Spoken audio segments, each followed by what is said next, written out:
안녕하세요. 사랑방 이야기를 찾아주셔서 감사드립니다. 지금부터 재미있는 옛날 이야기를 들려드리겠습니다. 편안하고 또 행복한 시간 되세요.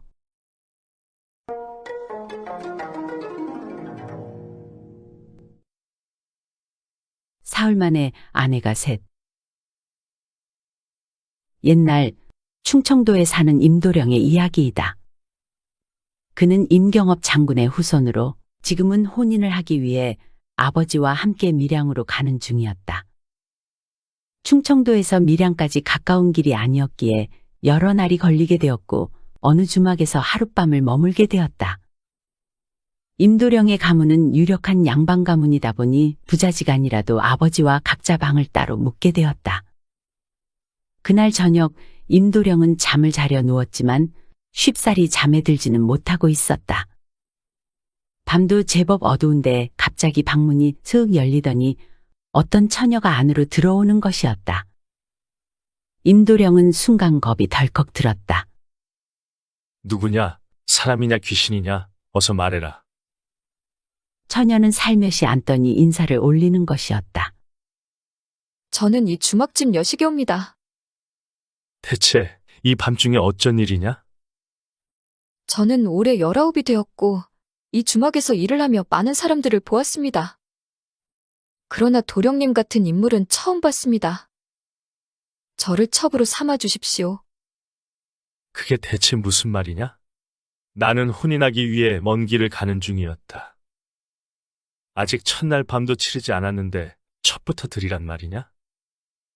그런 되도 않는 말은 그만하고 어서 나가 보거라. 임도령의 집안에는 남다르게 엄한 규율이 있었는데 함부로 첩을 들이면 문중에서 잡아다 벌을 주게 되어 있었다. 임도령의 호통에 여인은 품 안에서 비수를 꺼내더니 자기의 가슴을 딱 겨누며 그러면 이 자리에서 죽겠습니다. 처녀가 이렇게 나오니 임도령도 당황할 수밖에 없었다. 규율도 규율이지만 사람이 목전에서 죽는 것을 두고 볼 수도 없는 일이었다. 그래서 하는 수 없이 첩으로 받아들일 것을 처녀와 약속을 했다. 대신 합궁은 미루고 본처와의 혼례를 마친 뒤 신부를 데리고 집으로 다시 돌아가는 신행길에 처녀를 데려가겠다고 약속했다. 그러니 그때까지 주막에서 기다리고 있으시오. 네, 알겠습니다. 다시 장가가는 길에 오른 임도령은 지난밤 주막에서 만난 처녀의 아름다운 모습을 떠올리며 신부 인물이 그 정도를 따라갈 수 있을지 내심 걱정이 되었다. 그런데 막상 첫날 밤에 본 신부의 얼굴은 주막 처녀보다 더 아름다웠다. 마치 보름달 같았다. 그리하여 안도의 첫날 밤이 지나가고 이튿날 저녁이 되었다. 임신랑은 장가 오면서 주막에서 만난 여인의 이야기를 부인에게 말해야 했다. 부인, 내가 부인에게 큰 과오를 범했어. 장가 오는 도중에 어느 주막에서 하루를 머물렀는데 거기서 만난 여인을 첩으로 드릴 수밖에 없었어. 서방님, 저는 괜찮습니다. 그래봐야 부인이 겨우 둘밖에 더 됩니까? 이해해줘서 고맙소. 그럼 내일 장인어른을 뵙고 말씀드리겠소. 다음날 임신랑은 장인에게 첩을 두게 된 사정 이야기를 하니 장인 또한 임신랑을 믿어주고 첩을 드리는 일을 대수롭지 않게 생각해 주었다. 며칠 뒤 신행을 해서 올라오는데 아예 빈 가마를 하나 더 구해서 올라왔다. 올라오다 첩이 될 여인이 기다리고 있는 주막에 들렀는데 임신랑이 여러 개의 방 중 한 군데를 들어가니 50대 정도로 보이는 노인 하나가 앉아 있는데 보이는 풍채가 아주 좋았다. 옥관자를 붙이고 있는 것으로 보아 벼슬 깨나 하는 양반으로 보였다. 그 노인이 임신랑을 보더니 먼저 인사를 건네왔다. 임신랑도 인사를 하며 이렇게 보니 그 노인의 뒤편에 누군가 있는 것이 보였다. 젊은 여인이었다. 구석에 쭈그리고 앉아있는 그 여인이 임신랑을 슬쩍 돌아보았고 둘은 눈이 마주쳤다. 잠깐 본 얼굴임에도 아주 아름답다는 걸 알 수 있었다. 그 노인과 이런저런 이야기를 하다 보니 노인과 여인의 처지를 알게 되었다. 그들은 부녀가 아니었고 한양에서 대감 지위에 있다가 딸을 시집 보냈는데 첫날 밤도 못 치르고 딸이 과부가 된 것이다. 부모 마음의 딸이 너무 안쓰러워 그냥 두고 보자니 너무나 한스럽고 또 양반의 채통에 재혼을 시킨다는 것도 남들 이목을 생각해서 드러나게 할 수도 없고 해서 이렇게 부지거처로 그 딸을 데리고 다니며 딸을 맡길 만한 사람을 찾는 중이었다. 노인이 이런 사정 얘기를 하며 내 딸을 좀 맡아주시오. 임신랑이 가문에 허락 없이 첩 하나 둔 것도 지금 문중에 알려지면 큰일이 날 판인데 첩을 또 드려야 하는 상황이 된 것이다. 노인이 하도 사정을 하니 임신랑이 부인에게 가서 노인과 딸의 사정 얘기를 하고 첩을 드려도 될지 물었다. 부인, 이거 어찌하면 좋소? 그게 무슨 별일이라고 그렇게 걱정을 하십니까? 이제 겨우 셋이네요. 전 괜찮습니다. 그렇게 본처가 허락하게 되어 임신랑은 또 한 명의 첩을 드리게 되었다. 이제 임신랑은 주막집 내외를 불러 앉혀놓고 말했다. 아무리 첩실이라고 해도 그냥 간단하게나마 혼례를 치러야 할 것 같으니 여기에서 찬물 한 그릇이라도 좋으니 예를 다하고 싶소. 옛날에 주막을 운영하는 것은 천대받는 직업 중에 하나였다. 그럼에도 불구하고 명문대가에서 이렇게 말을 해주니 이루 말할 수 없이 기뻐했다. 주막주인 내외는 커다란 소를 한 마리 잡아 며칠간 큰 잔치를 벌였다. 그렇게 주막에 머물며 며칠 동안 잔치를 벌였는데 소문은 벌써 임신랑의 문중으로 들어갔다. 문중의 노인들은 덩치 큰 하인들을 급하해 당장 신랑을 잡아들이라 명령했다. 잔치 중이던 신랑은 꽁꽁 묶인 뒤 끌려갔고 그 뒤에 가마 셋이 줄줄이 따라가며 본가에 도착했다. 임신랑이 보이자 문중 한 어른이 이 죽일 놈 당장 혼쭐을 내라. 임신랑은 온몸이 묶인 채 거적대기 위에 무릎 꿇고 앉혀졌다. 그러다가 본처가 탄 가마는 들어가고 두 첩은 우선 얼마 떨어진 곳에서 기다리고 있기로 했다. 본처가 들어가 보니 자기 신랑은 죄인이 되어 거적대기에 무릎 꿇려져 있는데 대청에 화가 잔뜩 난 백발의 어른들이 호령을 하고 있는 것이었다. 본처는 가마에서 내려서 인사를 하기 시작했다. 어르신들, 제가 한 말씀 드려도 되겠습니까? 인간사에 기륭이 있사온데 오늘은 제가 이 가문으로 시집 오는 길사가 있는 날입니다. 그러니 길사부터 먼저 하시고 흉사는 내일 하시는 게 좋지 않겠습니까? 어른들도 가만히 생각해 보니 세색 씨가 하는 말이 틀린 말이 아니었다. 내 말이 옳구나. 내 남편의 죄는 내일 묻도록 하겠다. 신랑 신부는 조상님께 예를 먼저 올리도록 하거라. 그제서야 임신랑은 풀려날 수 있었다. 신랑 신부는 사당 안으로 들어가 조상님들의 위패에 절을 했다. 예를 마친 뒤 신부가 갑자기 임경업 장군의 위패를 꺼내들고 품에 안은 뒤 말했다. 서방님 저에게 좋은 생각이 있으니 잠시 지켜봐 주십시오. 하고 말한 뒤 위패를 든 채로 대청으로 갔다.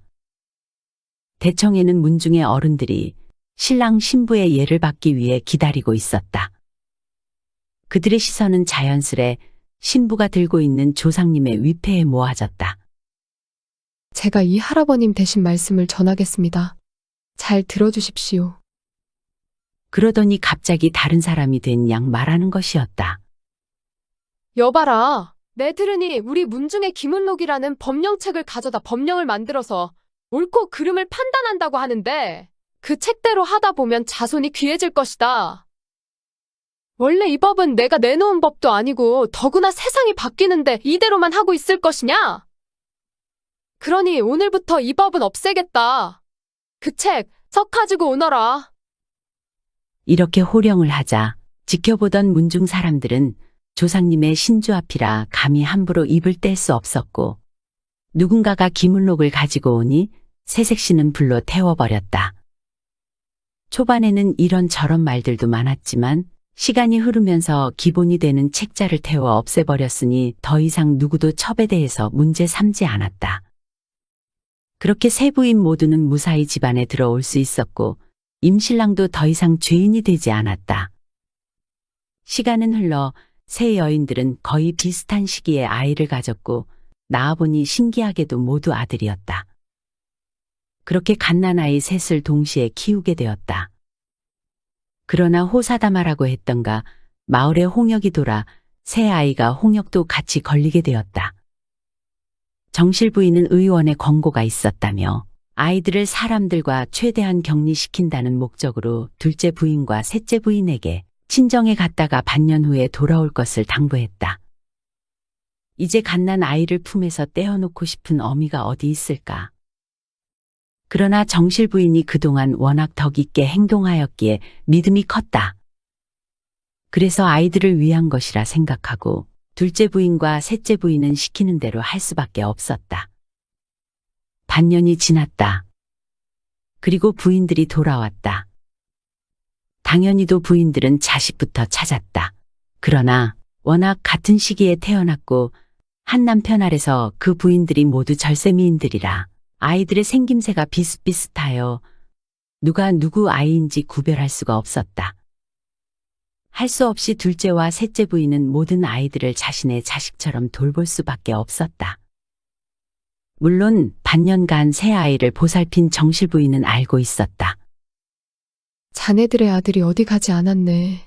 아들 둘을 더 얻었다고 생각하고 기쁘게 따라줬으면 하네.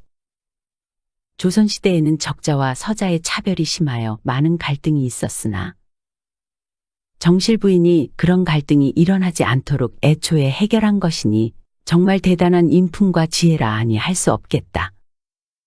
새 아들은 새 어머니 아래서 차별받지 않고 두루 애정을 받으며 훌륭하게 장성하였고 임서방과 새 부인은 오래오래 행복하게 살았다고 한다.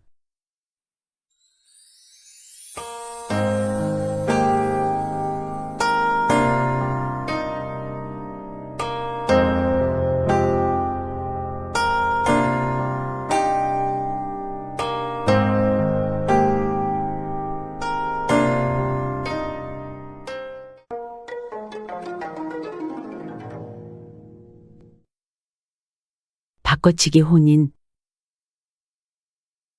예전에 한양 남대문 밖에 김진사라는 사람이 살았다.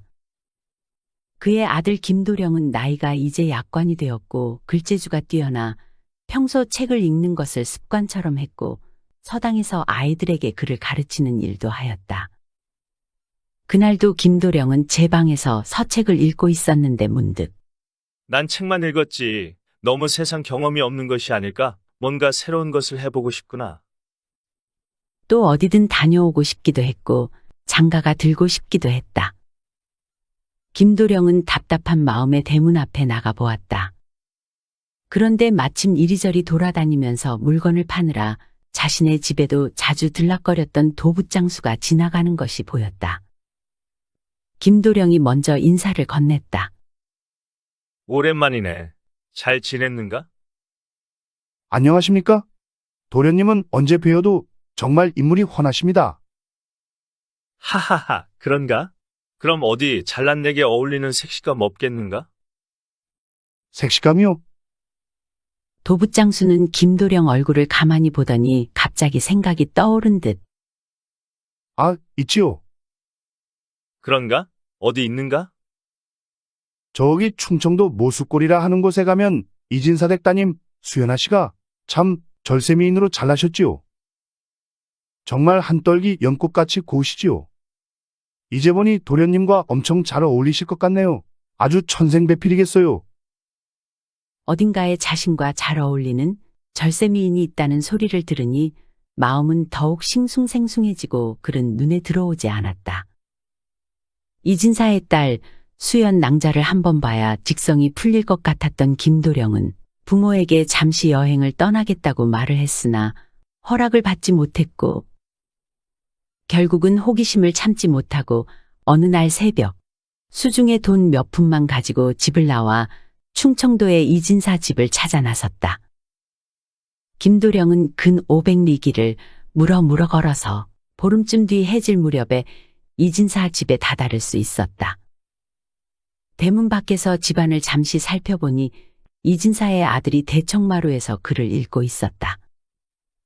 그런데 들리는 문장으로 보아 김도령이 익히 알고 있는 서책을 읽고 있는 듯한데 틀리는 구석이 제법 많음을 알 수 있었다.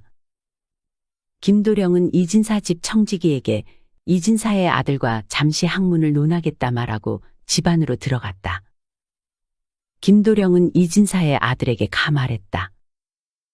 내가 길을 지나다가 들으니 자네가 읽은 글의 몇 대목은 좀 틀린 것 같은데 내가 좀 가르쳐줘도 되겠는가?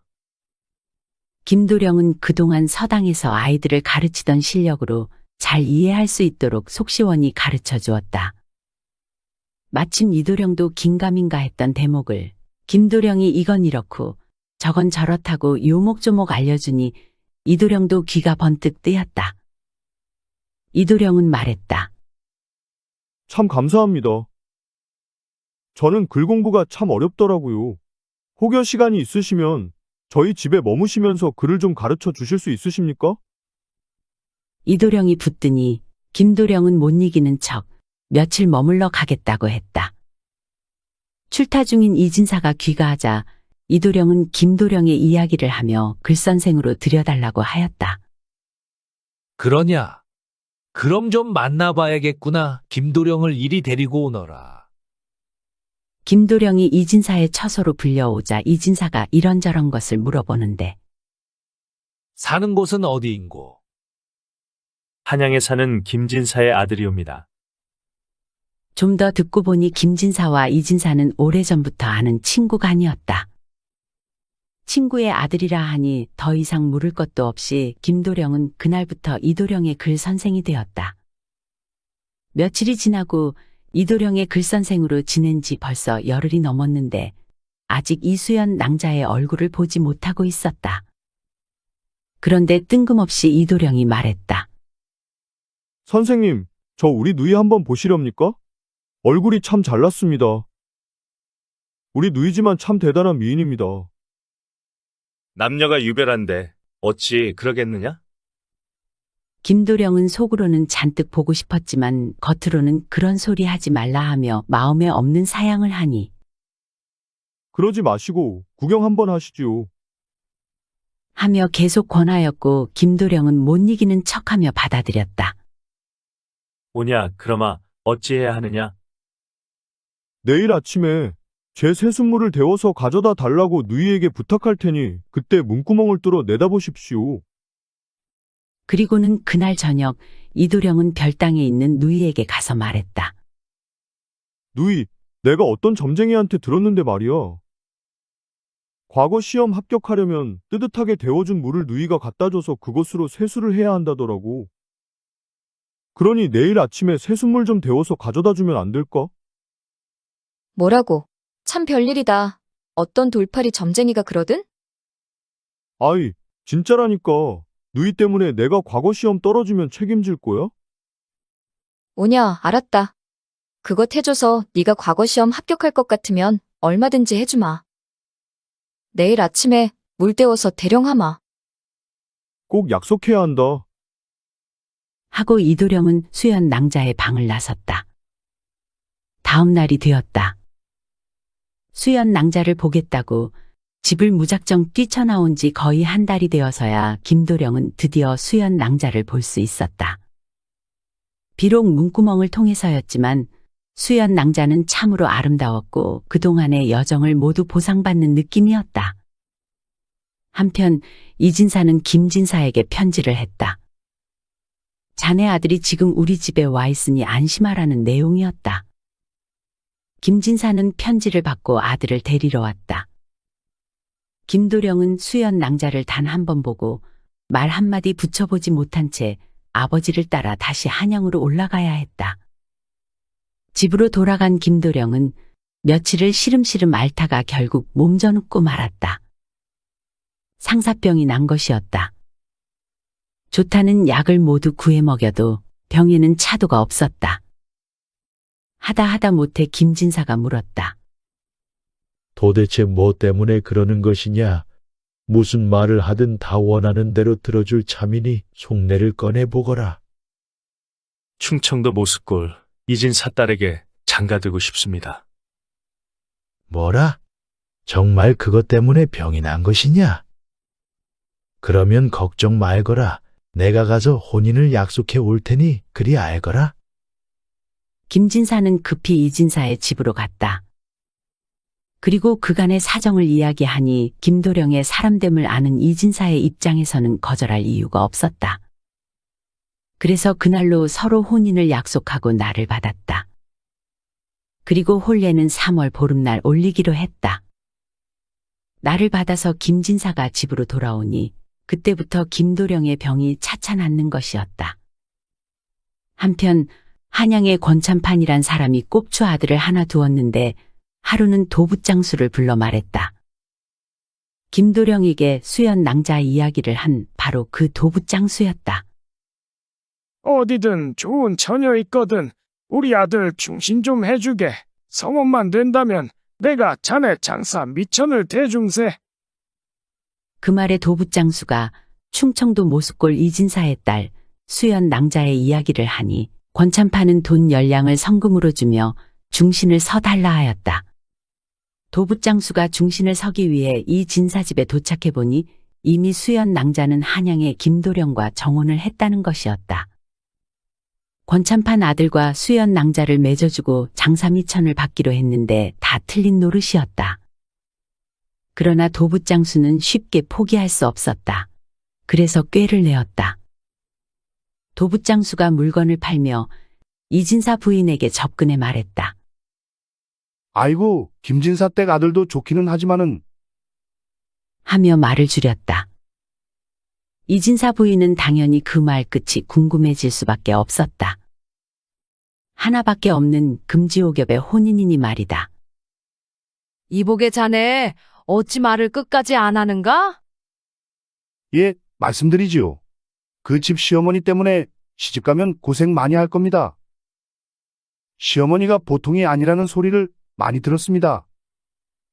도붓장수가 권찬판으로부터 장사 미천을 받기 위해 거짓말을 시작하는 것이었다. 거기보다는 한양의 권찬판 집이 훨씬 낫습죠. 가문은 비교도 안 되게 더 좋고 권도령이 학문과 인격이 높다는 소문을 들었습니다요. 그리로 시집 보내시는 건 어떠세요? 거기가 딱인데.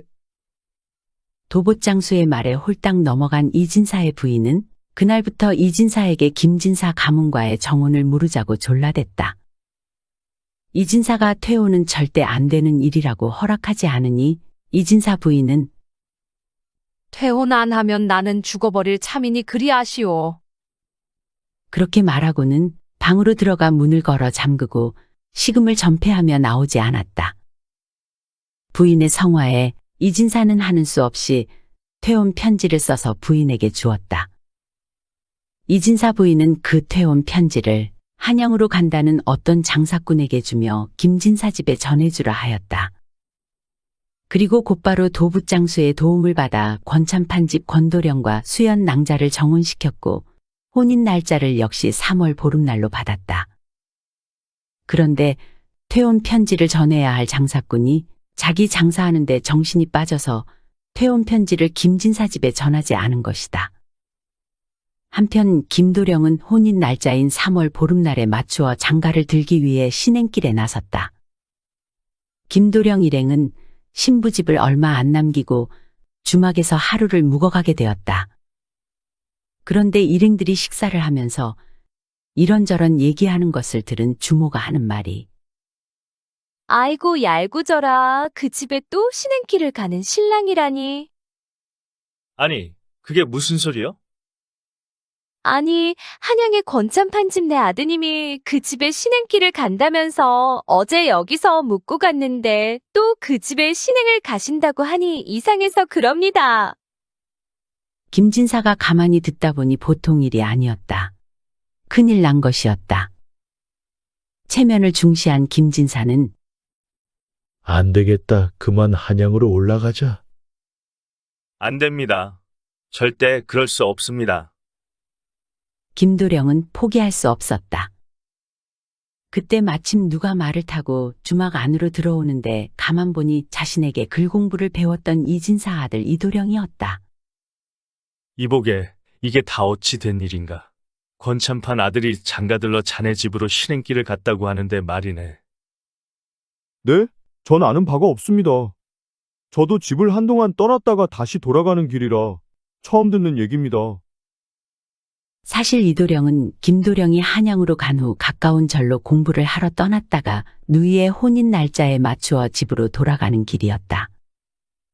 마침 가는 길에 있는 주막에 김도령 일행이 있는 것을 보고 반가운 마음에 주막으로 들어온 것이다. 형님, 그렇다면 제가 사정을 알아보고 바로 올 테니 잠시 계십시오. 이도령은 말에 올라 집으로 말을 달렸다. 밤이 깊어지고 얼마의 시간이 더 흐른 뒤 이도령이 돌아왔다. 형님께 누이가 시집 가면 시집살이를 심하게 해서 버티지 못할 거라고 어느 도부장수가 그랬답니다. 그 말을 듣고 어머니께서 퇴원시켰다고 합니다. 그런데 모르고 계신 겁니까? 그게 무슨 소린가? 우리 어머니께서는 평생 큰 소리 한 번 내신 적 없으신 분이네. 절대 시집살이를 어렵게 만드실 분이 아니네. 형님 말씀대로라면 그 도부장수가 무슨 계략을 꾸민 듯 합니다. 권참판 집과의 중매를 그 도부장수가 섰다고 합니다. 그리고 소문에 권참판 아들이 꼽추라고 합니다. 그게 정말인가? 형님, 걱정 마십시오. 제게 생각이 있습니다. 내 말대로만 하면 우리 누님에게 장가들 수 있으니 걱정 마십시오. 그리하여 김진사는 한양으로 다시 올라가기로 하고 김도령은 그날 밤 이도령과 함께 이진사의 집으로 갔다. 이진사 집 근처에 당도하자 이도령이 말했다. 형님, 저 뒤 후원 쪽 담으로 돌아가 계십시오. 제가 사다리를 넘겨드릴 테니 그걸 타고 담을 넘어오십시오. 김도령은 후원 쪽 담에서 기다렸다가 사다리를 타고 담을 넘어갔다. 김도령은 이도령을 데리고 누이의 방으로 가서 방 안으로 이도령을 밀어 넣었다. 형님, 이제부터 누이는 형님이 맡으십시오. 저는 권참판 아들을 맡겠습니다. 그리고 누이도 오늘 저녁에 내 말 안 들으면 평생 신세 조질 참이니 내 말대로 해. 더 자세한 얘기는 형님에게 들어. 이도령은 방문을 닫고 밖에서 빗장을 쳐 문을 잠갔다. 그리고 그 길로 작은 아버지에게로 갔다. 작은 아버지는 이진사와는 성품이 완전히 반대여서 괄괄하고 화끈한 성격의 한량이었다. 그는 체면보다는 실리를 중시했고 어려서부터 이도령과 수연낭자를 매우 이뻐하였다. 이도령은 작은 아버지에게 자초지종을 이야기하고 도움을 구했고 흔쾌히 도와주기로 했다. 다음 날이 되었다. 혼례를 진행해야 하는데 신부가 방 안에서 나오지를 않는 것이었다. 문 밖에서 아무리 부르고 애걸복걸해도 안에서 문을 굳게 걸어 잠그고 나오지를 않았다. 애가 탄 이진사 부인은 아들 이도령에게 말했다. 네 누이는 왜 방문을 걸어 잠그고 안 나온다니? 도대체 왜 그러는지 모르겠구나. 어머니, 저한테 생각이 있으니 누이 입힐 노기홍상을 저에게 주십시오. 이도령은 노기홍상을 받아다가 하녀 언년이에게 입혔다.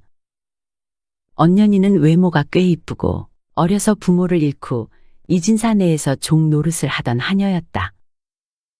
언년아, 아무 소리 말고 이 옷을 입고 누이인 척 권참판 집으로 시집 가거라. 나머지는 나와 누이가 다 책임지 마.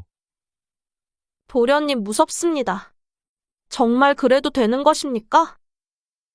걱정 말거라. 내가 권참판 집으로 누이 대신 시집 가면 누이의 평생 은인이 되는 것이다. 그러니 우리가 너를 모른 척하지 않을 것이다. 그리고 너만 잘한다면 너 또한 참판집 며느리로 팔자를 고치고 편하게 살 수 있을 것이다. 잠시 뒤 혼례장에 언년이가 신부로 입장하였고 혼례는 일사천리로 진행되었다. 혼례가 끝나면 보통은 신부 집에서 하루에서 사흘을 머물고 신랑 집으로 신행을 떠나게 된다. 그런데 신부의 작은아버지라는 사람이 앞으로 나와 말했다. 우리는 혼례 치르고 나면 당일 돌려보내지. 재워보내는 예가 없습니다. 그러니 곧바로 신랑 집으로 신행길 나서십시오. 하고 말하며 권찬판 측 사람들을 신부와 함께 모두 보내버렸다. 그리고 작은아버지와 이도령은 누이의 처소로 갔다.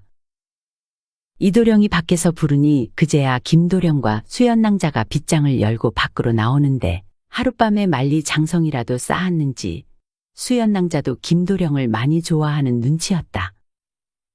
김도령이 지난밤을 그냥 허투루 보내지는 않은 모양이었다. 두 선남선녀가 나란히 서 있는데 그것은 바라보는 것만으로도 흐뭇한 광경이었다. 작은아버지는 대청으로 나가 슬슬 돌아가려는 잔치꾼들을 불러 모으며 말했다. 아직 혼례 안 끝났으니 가지 마십시오. 어리둥절하는 사람들 사이에서 두 사람은 간소하게 예를 올리고 정식으로 부부가 되었다. 어렵게 혼인한 만큼 둘은 서로를 위해주며 오래오래 행복하게 잘 살았다고 한다.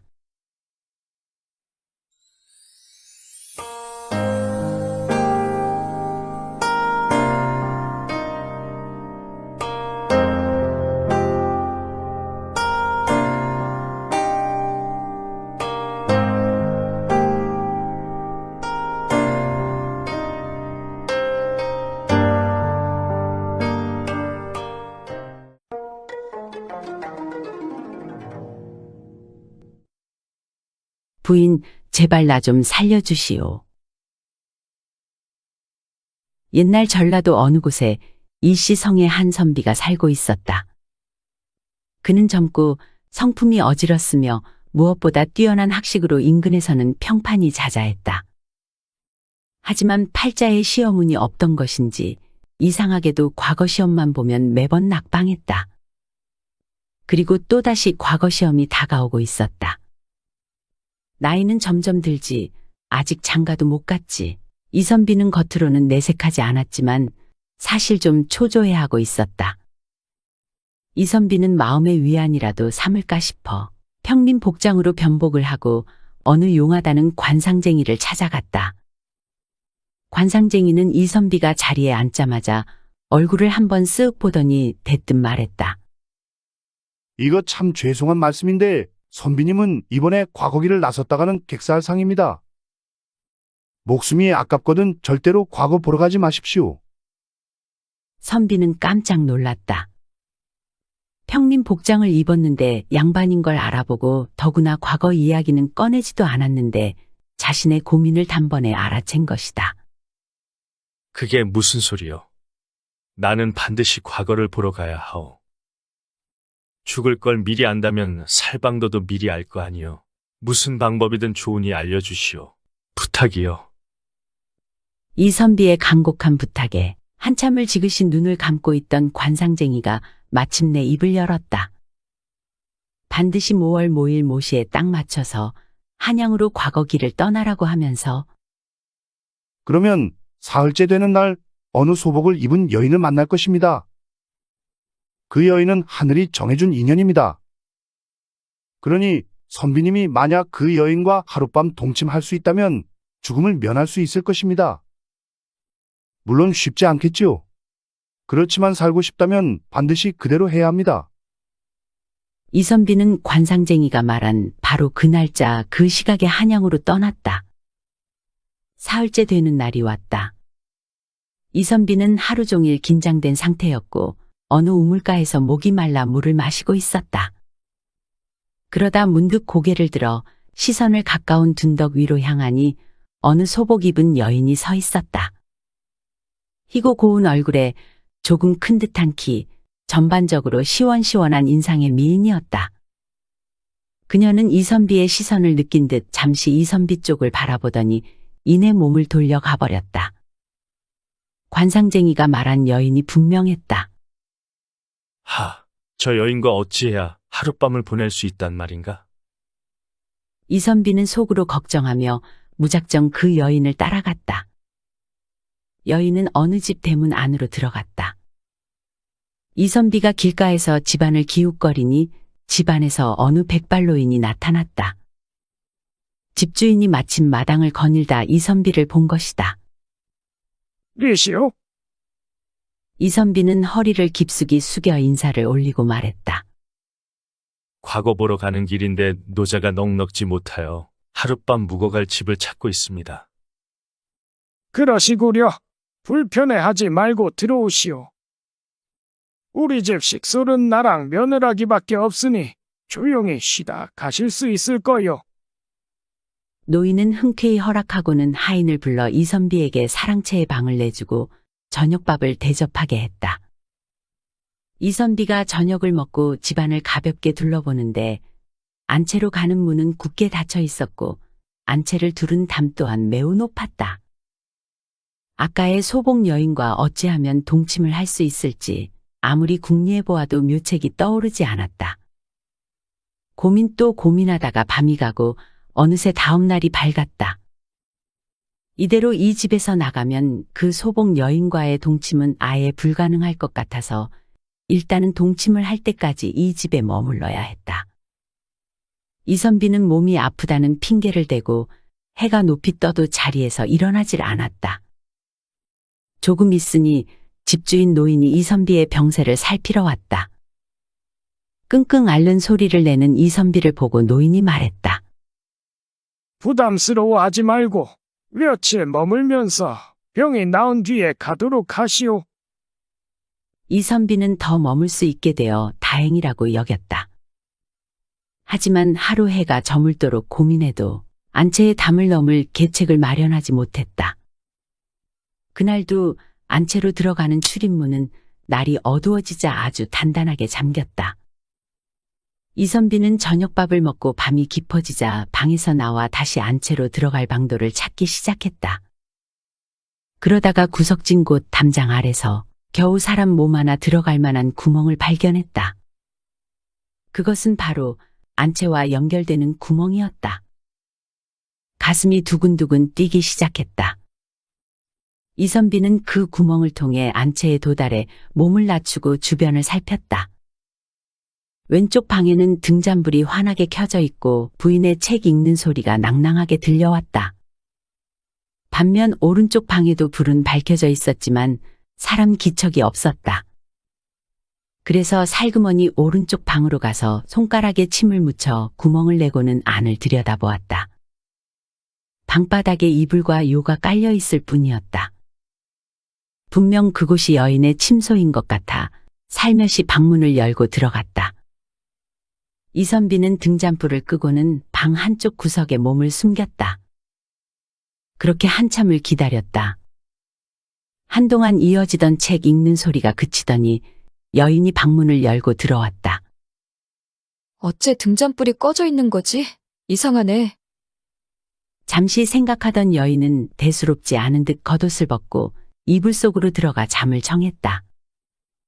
그때 이선비가 숨어있던 곳에서 나가 납작 엎드린 다음 작은 목소리로 말했다. 부인, 제발 나를 좀 살려주시오.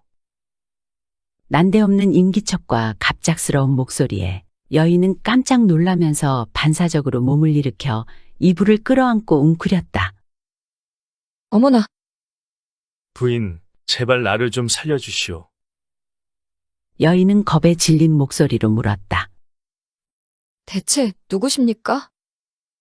사랑채에 머물고 있는 손님입니다. 무슨 일로 이 야심한 밤에 여자 혼자 있는 방에 숨어드신 겁니까? 선비는 그제야 과거 길을 떠나기 전 관상쟁이에게 들은 말을 간절한 마음을 담아 여인에게 전했다. 이번 과거 길에 부인과 동침하면 과거에 급제하고 목숨도 구하지만 그렇게 하지 못하면 과거 시험에 낙방하는 것은 둘째치고 길에서 횡사할 거라 하였소. 나는 꼭 과거에 급제해야 하오. 또 살 궁리도 해야 했기에 오늘 밤 죽음을 무릅쓰고 이 방에 들어온 것이오. 내가 죽고 사는 것은 오직 부인에게 달려 있어. 그러니 제발 나를 좀 살려주시오. 여인은 무릎 꿇고 애걸하는 이선비의 사연을 가만히 듣고만 있었다. 그렇게 여인은 한동안 아무 말이 없었다. 짧지만 긴 시간이 흐른 뒤 길게 한숨을 내쉰 여인이 마침내 입을 열었다. 사람의 목숨은 하늘에 달린 것인데 선비님의 목숨이 제 손에 달렸다니 언뜻 믿어지지는 않습니다. 허나 어젯밤 꿈에 황룡이 나타나 제 가슴과 배 위에 서린 꿈을 꾸었습니다. 정말 상서로운 꿈이었습니다. 그런 꿈을 꾸고 다음 날 냇가에서 선비님을 뵙게 된 것은 분명 하늘이 내린 인연이겠지요. 그리고 왜인지는 모르겠으나 선비님의 말에서 거짓이 느껴지지는 않네요. 황룡이 꿈에 나타났으니 이번 과거의 선비님은 반드시 크게 이름을 떨칠 것입니다. 급제하고 돌아오는 길에 저를 버리지 않고 꼭 데려가 줄 것을 하늘에 맹세하실 수 있으신가요? 물론이요. 반드시 그럴 것입니다. 이선비가 맹세하자 여인이 동침을 허락했다. 이선비는 여인과 운우지정을 나누고 묵고 있던 방으로 돌아오니 잠시 뒤 날이 밝아왔다. 이선비는 아침을 먹은 후 집주인, 그러니까 여인의 시아버지에게 가서 인사를 했다. 어르신의 은혜를 입고 이틀 동안 몸조리하니 이제 병이 다 나았습니다. 오늘은 출발할 수 있겠습니다. 이선비는 마음속으로 며느리와 동침한 것을 노인에게 사죄했다. 만약 과거에 급제하면 꼭 다시 들르도록 하겠습니다. 그럼 안녕히 계십시오. 이선비는 의미심장한 말을 남긴 뒤 노인과 작별하고 상경하여 과거를 보았다. 그리고 과연 여인의 말대로 이선비가 장원급제했다. 이선비는 고향인 전주로 돌아가는 길에 약속한 대로 노인의 집에 다시 들렀다. 노인이 이선비에게 축하의 말을 전하며 다가와 술을 내주었다. 장원급제를 축하하네. 내 집에서 머물고 간 사람이 장원급제를 하다니 이것 또한 영광이 아니겠는가? 과찬이시옵니다. 어르신, 제가 드릴 말씀이 있사옵니다. 그래, 무슨 말인가? 어서 해보게. 이선비는 과거의 연속으로 낙방한 이야기부터 관상쟁이를 찾아간 일, 그리고 노인의 며느리와 합방한 일까지 모든 일을 조금도 숨기거나 보탬 없이 노인에게 말했다. 모든 이야기가 끝날 때까지 노인은 묵묵히 듣기만 했다. 어르신께는 정말 죄송합니다. 그러나 며느님과 혼인할 수 있도록 허락해 주십시오. 노인은 감정을 읽을 수 없는 표정으로 한동안 입을 꾹 닫고 아무 말도 하지 않다가 고개를 끄덕이며 입을 열었다. 잘된 일이네. 내가 그렇지 않아도 며느리가 젊은 나이에 자녀도 없이 청산과부가 된 것을 항상 안쓰러워하고 있었네. 자네같이 훌륭한 청년의 아내가 된다면 그건 정말 잘된 일 아닌가? 오히려 내가 고맙다고 해야 할 판이네. 그때 문을 열고 노인의 며느리가 안으로 들어왔다. 며느리는 평소에 소복을 벗고 가진 옷 중 가장 화려한 옷을 입고 있었다.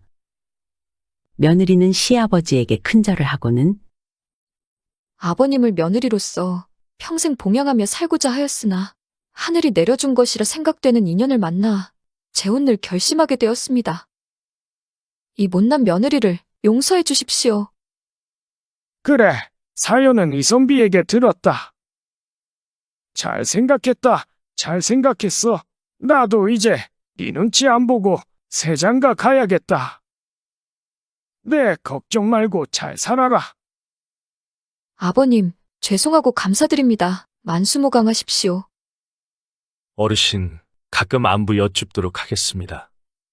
안녕히 계십시오. 며느리와 이선비는 노인에게 하직 인사를 하고 집을 나왔다. 둘은 이선비의 고향에 도착해 이선비의 부모님에게도 그간의 사정을 말하고 혼인을 허락받았다. 그리고 총각과 과부의 혼인이었으므로 혼례식은 간략하게 치렀다. 여보, 당신이 아니었다면 장원급제는커녕 산 목숨도 아니었을 거요. 정말 고맙소. 남은 인생 당신의 은혜를 갚는다는 마음으로 살겠소. 서방님, 그것은 저도 마찬가지입니다. 서방님이 그렇게 저희 침소로 들어오지 않으셨다면 저는 평생 청산과부의 몸으로 외롭게 살아야만 했을 겁니다. 저를 구제해 주신 것은 바로 서방님이에요. 그렇게 둘은 서로의 인생을 구제해준 은인이라고 생각하면서 평생을 서로 아껴주며 행복하게 잘 살았다고 한다. 우연은 딱 한 번만 일어난다고 한다. 그 우연을 인연으로 바꾸고 인연을 기적으로 만드는 것은 오로지 그들의 몫이었으나 이 두 사람은 서로의 인생에 갑작스레 등장한 우연을 놓치지 않았고 용기와 도전을 통해 서로가 서로를 진정한 인연이자 기적으로 만든 것이다.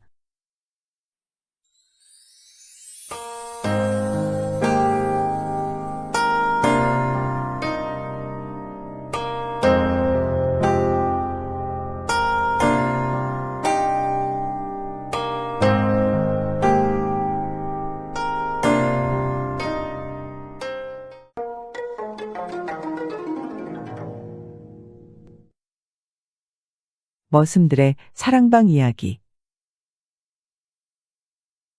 옛날에는 가을 농사를 마치고 농한기 초겨울에 접어들게 되면 머슴들이 따뜻한 사랑방에 모여 새끼줄도 꼬고 두런두런 이야기도 하며 긴 밤을 보냈습니다. 그날도 순번대로 돌아가면서 이야기를 하나씩 하는데 만섭이가 먼저 이야기를 시작했습니다. 지난 봄에 그때 나는 술을 거나하게 먹고 옆 마을의 주인네 심부름을 갔다 오는 길이었지. 해는 애저녁에 지고 깜깜한 한밤중에 한산한 골짜기를 가다가 글쎄 도깨비를 만난 거요. 근데 도깨비가 한사코 씨름을 하자고 그러는 거 아니겠어. 안 할 수도 없고 해서 씨름을 한판 하게 됐어.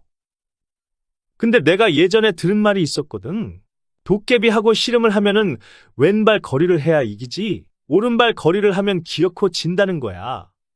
그때 딱 그 말이 생각나서 도깨비를 꽉 붙잡고 악착같이 왼발거리로 해서 도깨비를 탁 넘어뜨린 다음에 버둥거리는 도깨비 놈을 허리끈으로 나무에 꽉 묶어 놓았지.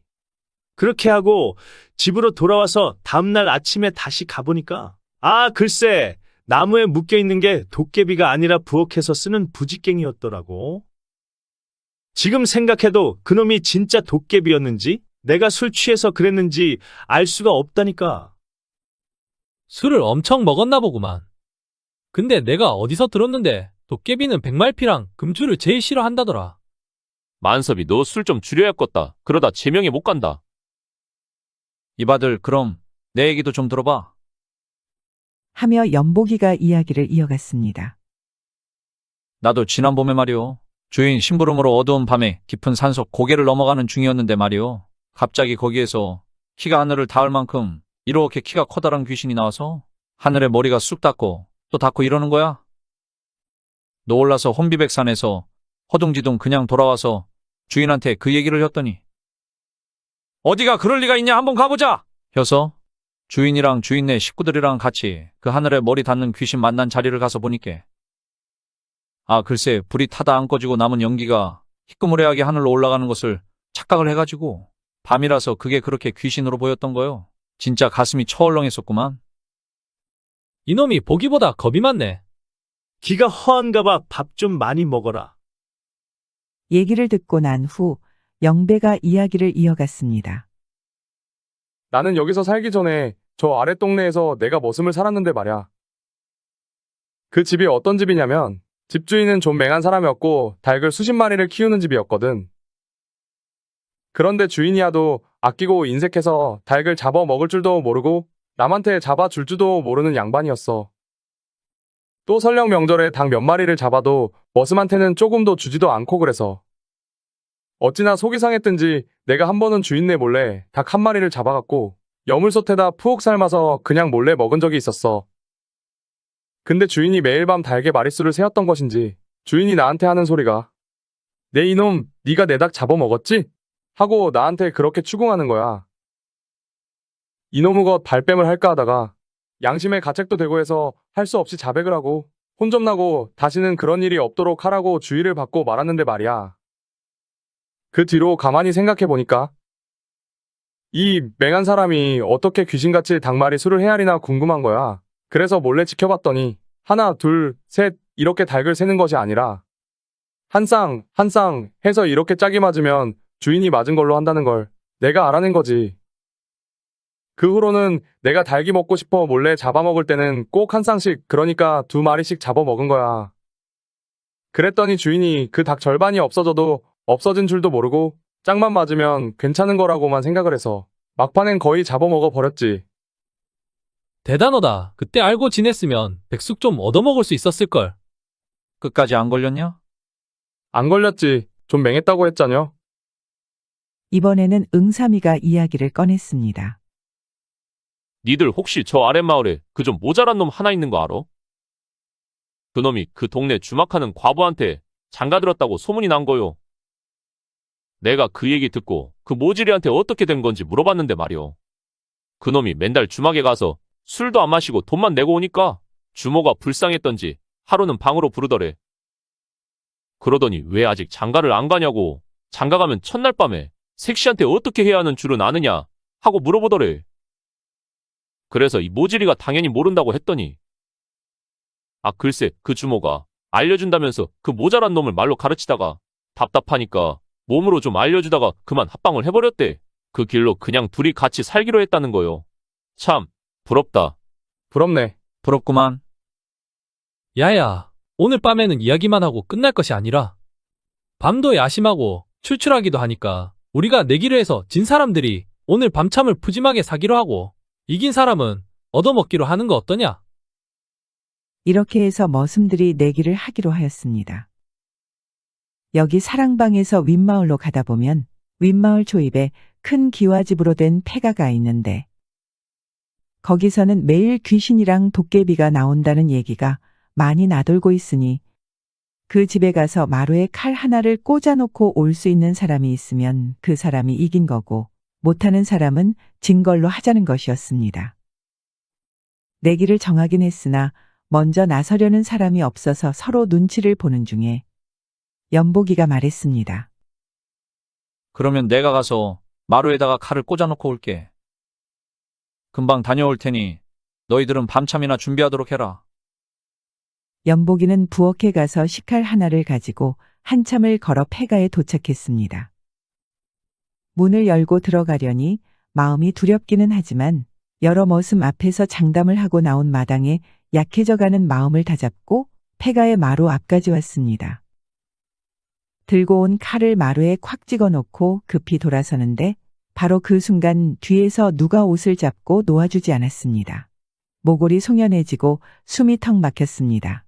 틀림없이 귀신에게 잡힌 것 같은데 무서워서 뒤돌아 볼 수도 없고 한참을 실랑이를 하다가 연복이는 그만 기절하고 말았습니다.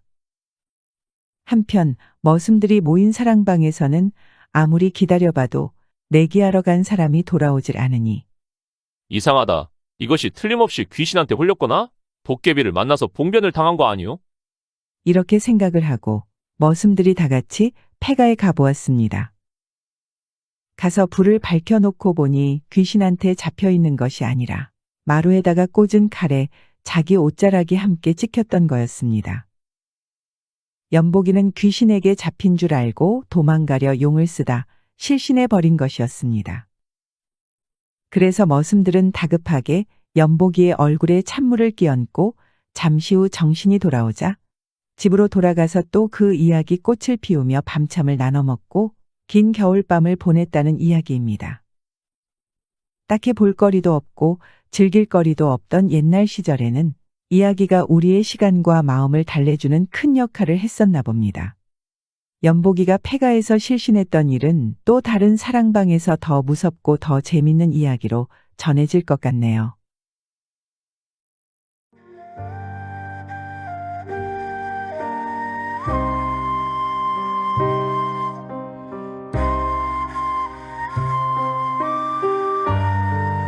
시청해주셔서 감사드립니다.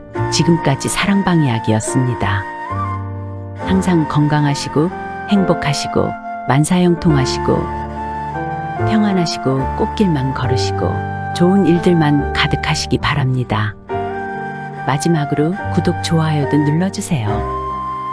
더 재미있는 이야기로 찾아뵙겠습니다.